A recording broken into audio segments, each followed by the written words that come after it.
Ayan guys. Naka-harvest na guys sa akong tinanom na alugbati guys. Ayan. Pag mas tiyaga tang magtanim guys, may aanihin talaga tayo. Kaya makalibre na tayong gulay. Presko pa. Yan. Presko na presko guys. Kasi kakapitas ko lang to guys. Yan. Natutuwa ko guys kasi may na-harvest na ako sa tinanim ko. Kaya inspired din ako sa yung mahilig magtanim sa mga gulay.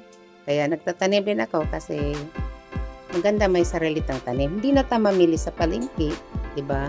O tingnan nyo guys, oh fresh na fresh from the garden.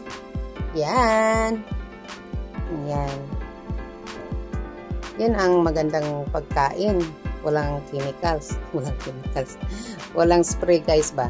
Kumbaga organic talaga. Okay. Yan. Press ko talaga to. I-stem ko lang to guys para walang stem lang. Yan ang gandang pagkain. Okay guys, thank you for watching. Sa pag-flex ko sa gulay, alugbati.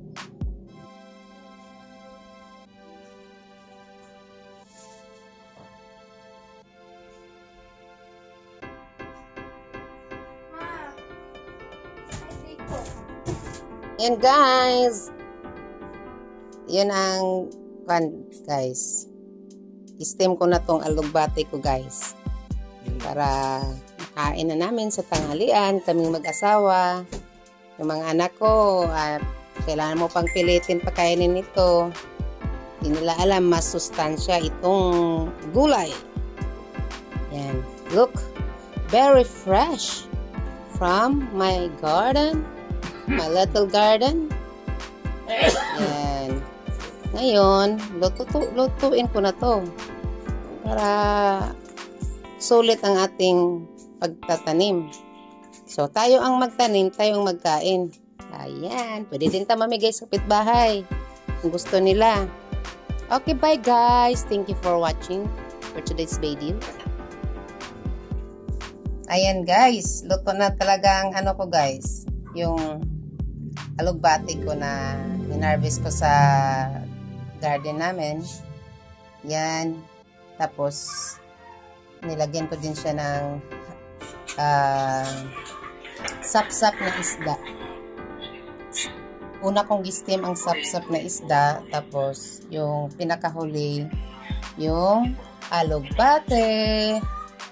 Ayan. Libre ng ulam. Ulam sa tanghalian.